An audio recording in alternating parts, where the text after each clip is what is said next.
So we've got another CDM in the SBCs. It is going to be none other than Golazo Essien. So he's coming in with the 4-star, 4-star. He looks decent enough. High. He's got himself the jockey and the power shot. So very much on the box-to-box-esque. And the biggest question is, who's better, Makalele or him? Because both of them rock the same sort of vibe. When it comes to his whole SBC, you've got the bronze and silvers, 83 for the lone, 85, 86, 86, 287s, and 88 and 289s.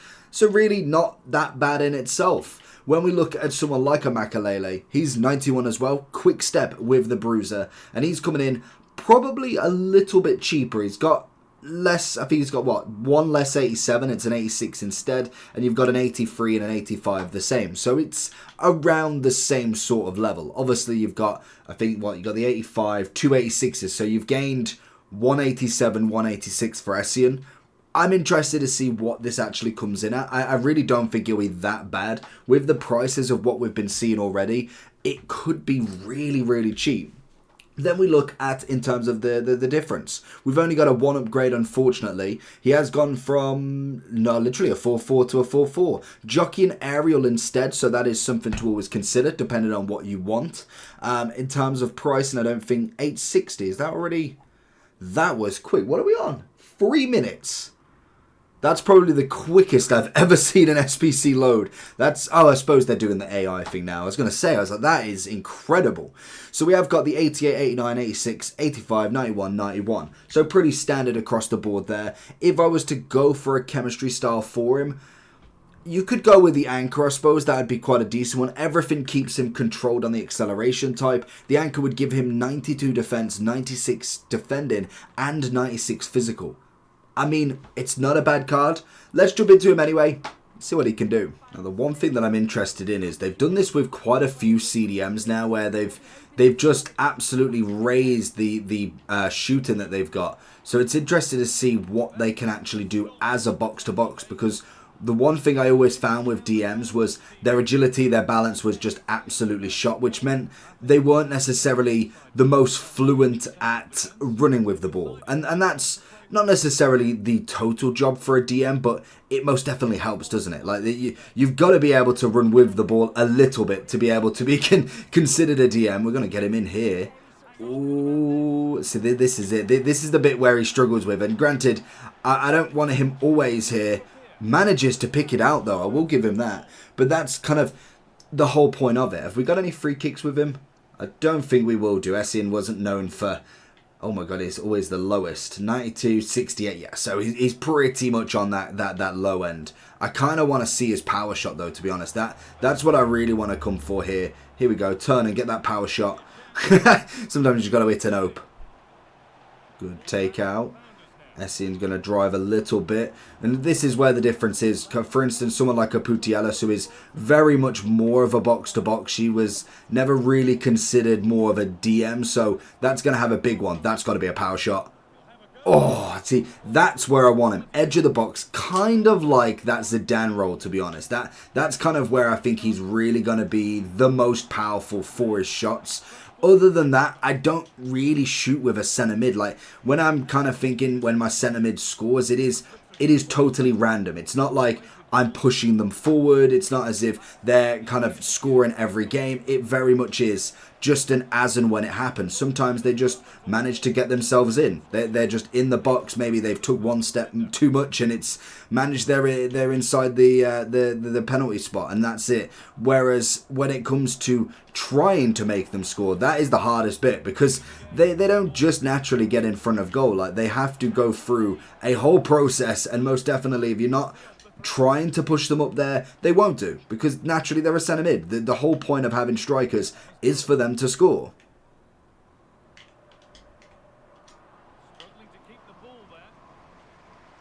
So you just charge through this middle bit. For some reason, this guy takes only playing with his DMs very seriously. Oh, and that should have been a shot there. I'm thinking maybe with his defending being so high already, you could possibly go with like an engine for him instead. Maybe just to make that agility balance that little bit better. What, we're looking at 80 agility, 89 balance. Like the balance is at a decent level. Like that's fine. But the agility side of stuff definitely could do with the upgrade, most definitely.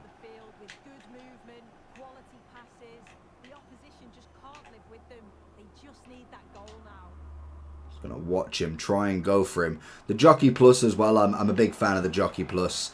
That is kind of the chem style I like for fullbacks as well, because that was poor, because they just tend to just jockey naturally and be able to kind of jockey here. That's where I like it, so I could just push him completely out, because going down the line it's an easy one to kind of normally defend. It's very basic, it's very bog standard, and normally once you've defended one, most people will try down the wing every single time. Like it's not even like they're that's all they're doing, but that's the mode that they know.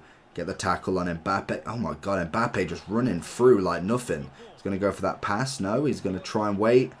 Oh, and that's very lucky. It's very, very lucky. He should have scored the first one, to be fair. Shouldn't have allowed him that far forward, most definitely. Essien bullied out the way, but enough to keep control. That's what we like. He's not losing possession. Sometimes you've got to just accept defeat. Pings it into Mbappe. He's going to lose the ball. Essien's better than Mbappe. You heard it here first. Now the real question is though, is he going to be much of a signing for 800k in comparison to what everybody else we can get? Because we've had some good centre mids, most definitely in SBCs and just in general promo packs. I really liked Xabi Alonso last week. I thought he was a phenomenal CDM that's gone into that centre mid. Park Ji-sung more of a centre mid, kind of going into a DM. Is it worth the 800k? And that's kind of the big question with an Essien. And I think from the team of the year, especially if you've got the team of the year, I probably wouldn't actually change it, to be fair. I think the aerial and just keeping him more of a DM is really not a bad thing. I don't want to overcomplicate him, because he doesn't feel absolutely insane on the ball. Like, most definitely, you can tell he's not necessarily the most agile player in the world, hence why I'm kind of thinking that engine might be something of a decent trait to put on him. Can we look at that ball? Oh, is he onside? Little one more. Oh, he's not offside. Go away, ref. That's where I need him. Oh, if you have a bit of aim, that's the perfect role. Whether you are going to score there, like I'd imagine that's like a 1 in 50 shot. Like if you get really good at it, maybe, but I don't see that going in very often. Like genuinely, it's the amount of times I've probably scored power shots from considerable outside the box, not just a little bit, is going to be probably not that much. I don't really try them that often, so that's probably a big reason why. How is Prince turning in the box like that? But you've still got the option of it. At least you could win the corner. That's going to be a big thing, because corners, that's where I have scored quite a few goals, and I can imagine conceded a lot as well.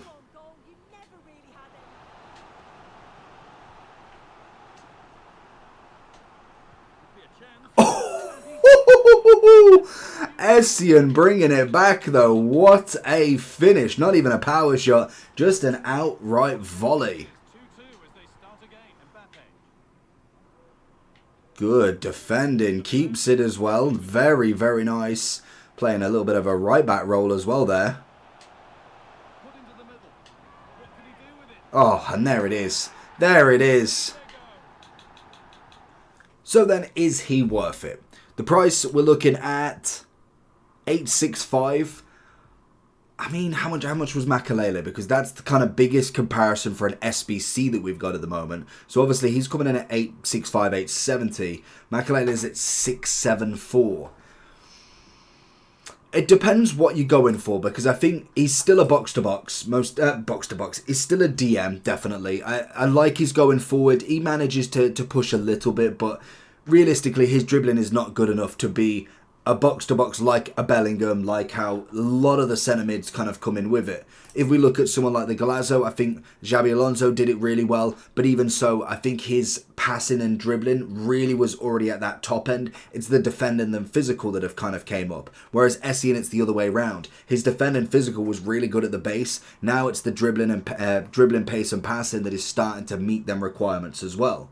So I don't think he's going to have that same sort of glow up because he is predominantly more a DM. When we look at, if we're going for more of a centre mid, even Lampard, even though the defending physical is not quite there, he makes up for the attacking side of stuff and then gets the defending, which again is kind of like Park as well, but Park's been more of the pace side of stuff. So it is dependent on what you want. I think he's great priced at 865. It's very easy to do. I don't think there's necessarily going to be a card shortage because this is going throughout the whole of Team of the Season as well. The 6th of June, is that? The 6th of June, you've got to get this done. That is going to be more than easy enough. So as a long objective, it's not a bad SBC to get done. You can kind of get them done as you're kind of grinding through Team of the Season. Granted, we are going to get a lot of SBCs and gamble SBCs as we go through Team of the Season. If you wanted to chip away at him, obviously with Cantona, with Marquez, with Roberto Carlos, then it's going to be more than easy enough to get that done. Obviously, Anchor would be my shout, but I can imagine Engine's gonna put something up there as well. People are saying Shadow just to go and get all-out pace. I think, again, that could be a move, but I personally would... to be fair, no, that probably makes sense, actually. What is the strength, really? The pace is going to be the more vital one. Engine for the agility balance is going to be a little bit better, but I wish you could get the 8 agility rather than the 8 balance, so it switches round with the pace as well. So, in terms of kind of me, I think Shadow, Anchor, Engine's going to be the ones. I don't know what is the... Yeah, Shadow and Anchor, Engine. Obviously, the Shadow's going to be more pace, so that is going to be a bit better. I think he's a decent card. He's not a blow yourself out the water sort of CDM, but he most definitely is a nice upgrade from, say, the base. From obviously the Team of the Year, it's just really the shooting that's had the big upgrade, and then changing from aerial and jockey to jockey and power shot. So nothing too crazy there. So let me know down below if you are going to grind him out. What do you think about him yourself? If you've used his loan, use the loan as well. Use the loan. Don't go in and do all this SBC before actually trying him out, because you might find you hate him. Let me know your thoughts though.